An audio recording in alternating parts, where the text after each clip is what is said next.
Well, looks like summer's over.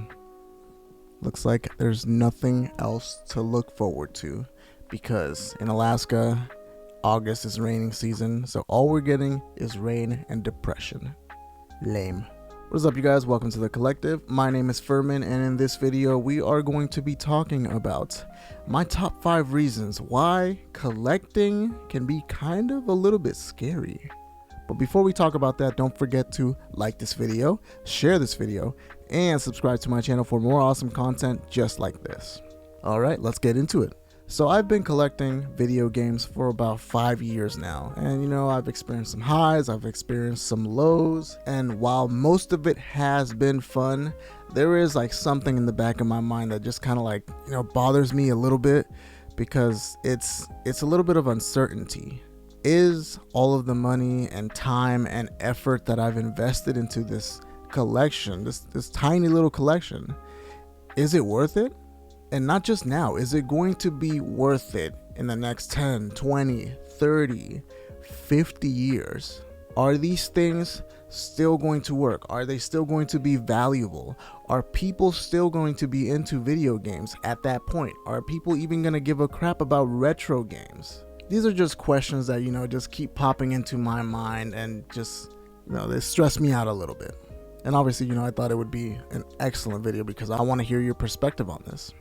Number 1, and this is in no particular order, but number 1 is obviously going to be fake copies, fake video games. Now, there are some consoles that are a little more prone to this than others, but you know, it is kind of something that is super stressful. Like, I think the DS is one of the most, the DS or the Game Boy Advance, it's one or the other, but they have like the most fake copies out there. Like, it is insane, to the point where I'm just like, man, like, what happens if we accidentally end up picking one of these up? Like, and especially if we pick something up that's super expensive. Like, we obviously know one of the biggest targets when it comes to fake video games is definitely going to be some of the more retro Pokemon games. So, you know, Game Boy Advance, DS Pokemon games, notorious for being faked. And it's gotten to the point where there's a lot of YouTube channels that are literally dedicated to helping you understand that even if a copy looks legit, even if a copy looks real, it doesn't necessarily mean that it's a legitimate copy. Hello, madame. I'm here to purchase the video game. Okay, there you go.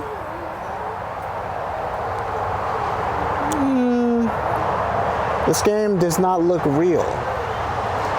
Look at the picture. Looks worn out. No, I just like if you see. It looks fake. No, it's not. I don't think I want this anymore. Why not? It's exactly as shown.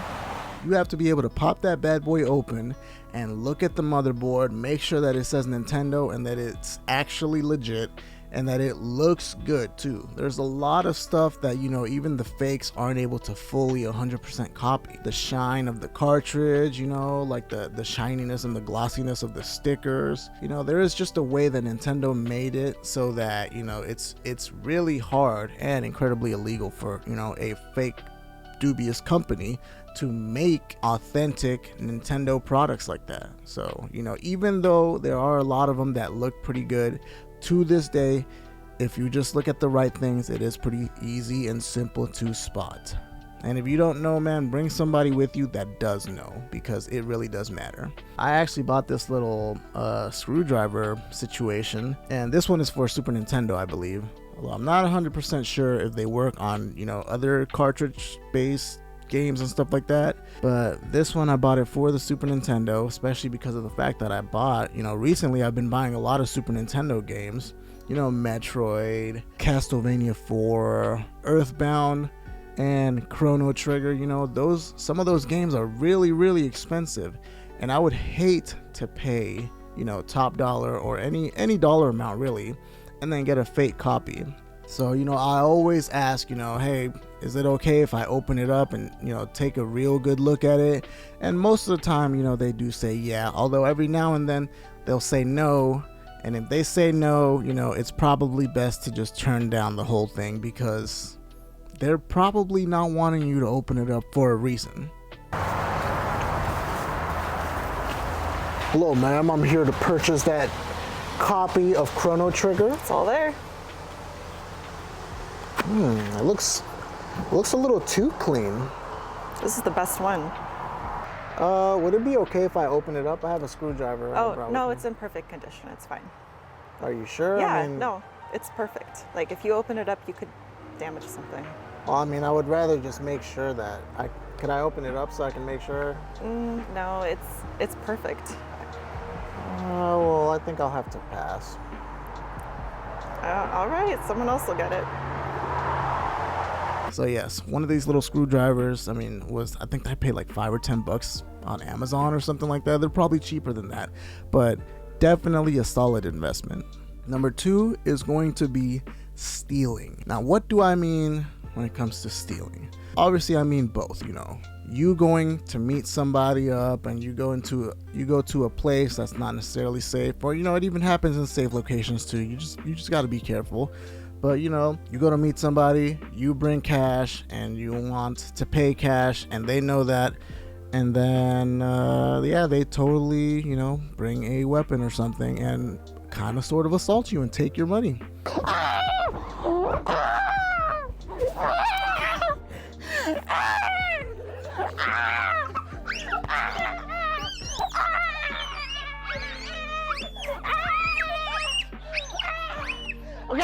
Okay, I give up. That was rude. That's kind of scary. And then also break-ins too, you know. That's why it matters to be very careful when it comes to like disclosing your location. You never want anybody to meet you at home, because if they see that you're a collector, I mean, I post my YouTube channel on my Facebook page, and people obviously look at my Facebook page, and they, you know, I've gotten a ton of subscribers through that way. So if I had people meeting me over here, they'd be like, holy crap, this guy's got a huge collection. He's got tens of thousands in there. Let's steal his stuff. Not a good idea. Always meet them in a place that is well lit during the day. Don't do any night meetings. That is just not worth it. It doesn't matter how badly you need a game or money. It is not worth it. And meet them in a public place. A very public place. You know, a place that has a lot of people walking around and looking at what you're doing. Yeah, those people might be looking at you a little bit weird because they might be thinking you're doing some type of a drug deal or something. But, you know, if they get close enough, they'll see video games and stuff like that being exchanged. So it's not going to be super stressful or anything like that. As soon as they get close enough, they'll realize that it's nothing sketchy.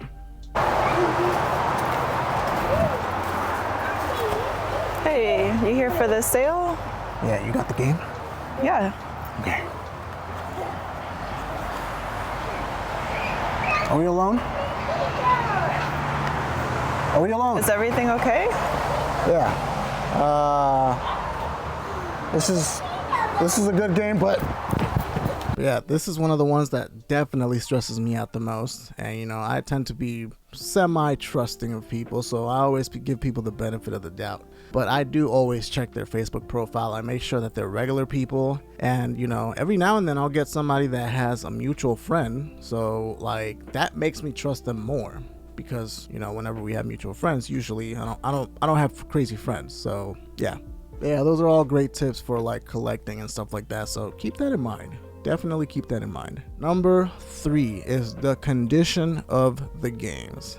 Now, I am not somebody who's trying to grade games, so I don't necessarily care when it comes to the condition of the games.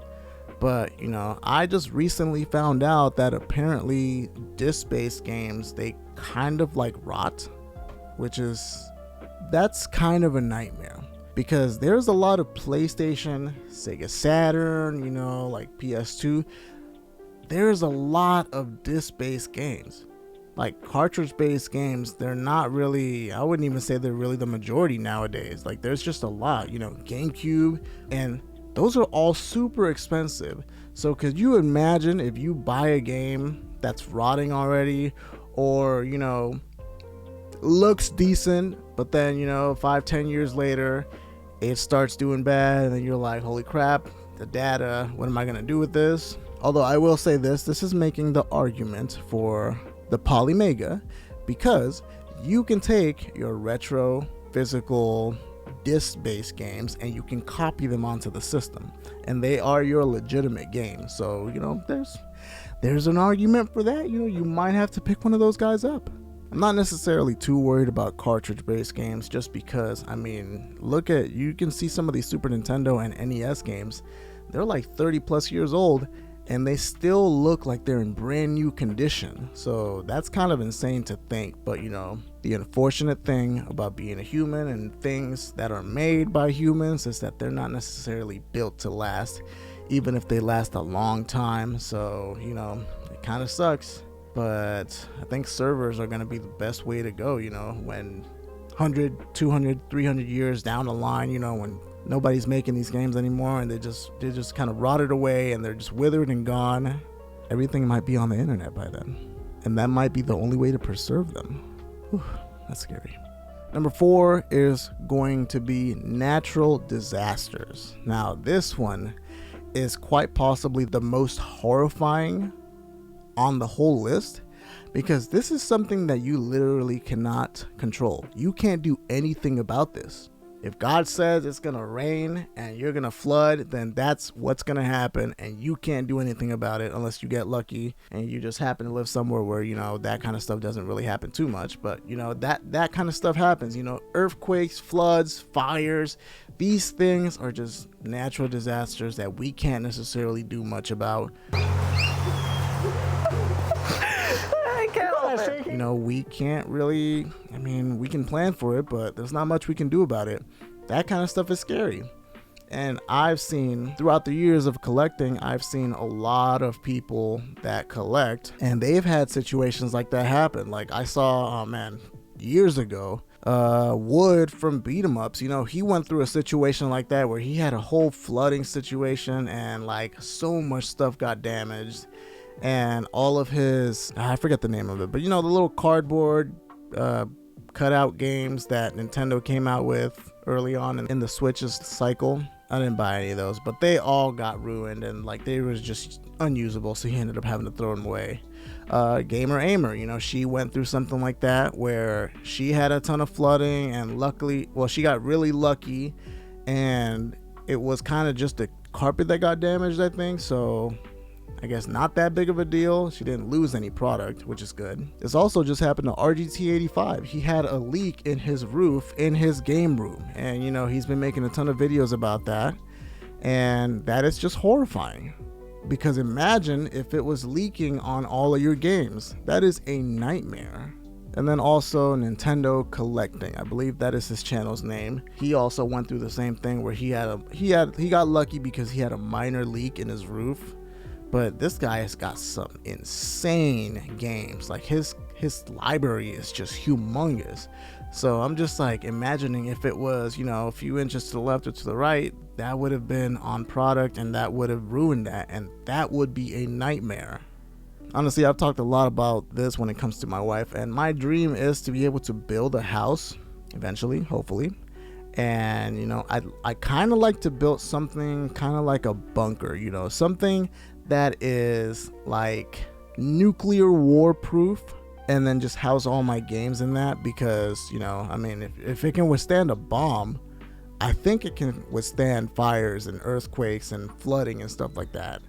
And on top of that, you know, we live in Alaska, so there's a lot of earthquakes up here. So it would be nice to have some place that we could use as a shelter if anything were to happen. So yeah, that is one of those, you know, dreamlike scenarios. Just insane thinking, but I think it would be really cool to be able to do that. Whew, that was a hell of a tangent.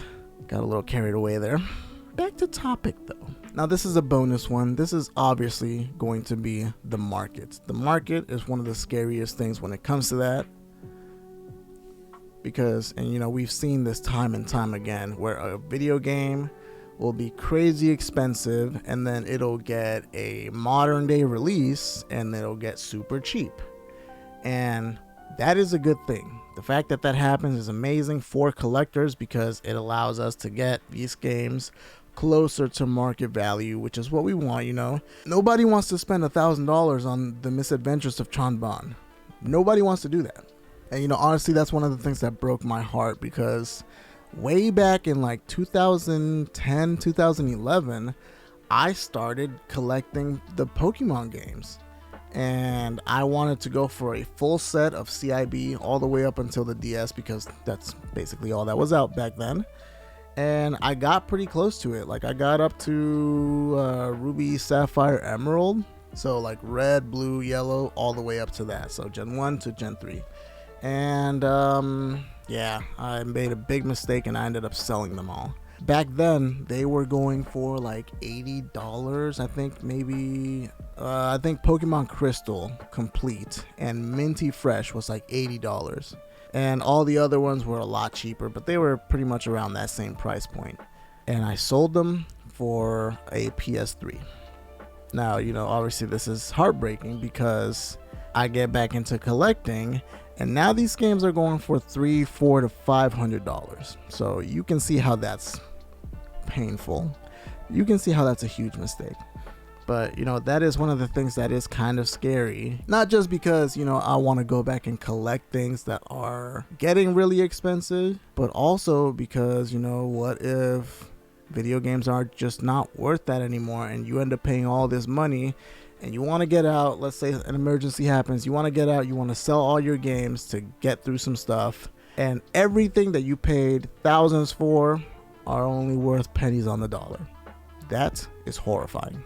All right, and last but not least, you know, this one might seem a little bit, you know, depressing, a little sad, I guess, but death. What if I do all of this? What if I make this massive collection and then just I get into an accident or something happens? You know, God says, hey, it's time for you to go, buddy. And then you're just gone. There are your video games just staring at you as you leave, as you head into the sunrise.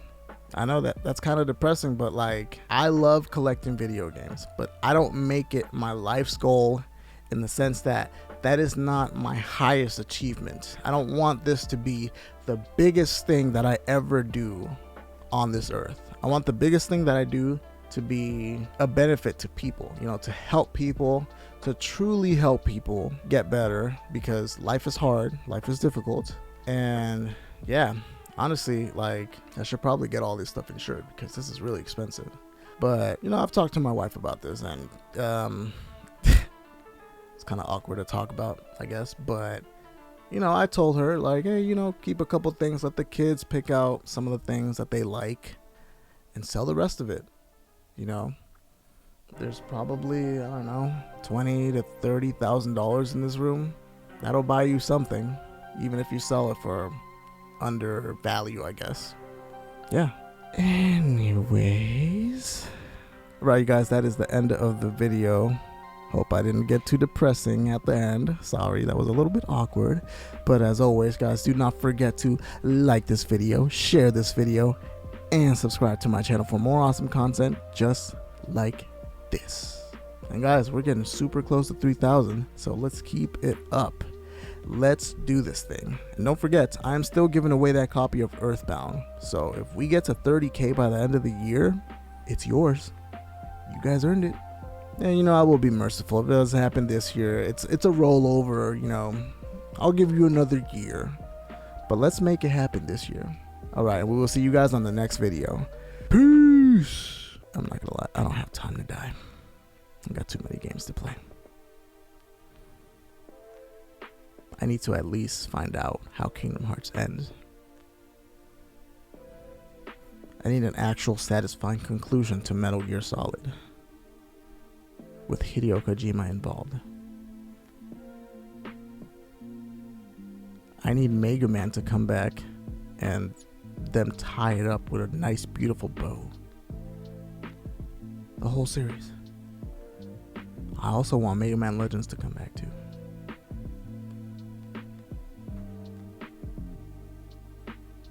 I'd like Sonic to get its first 10 out of 10 game. Yeah. I'd also like Metroid to sell more than all the other Nintendo IPs because it deserves it. The disrespect is insane.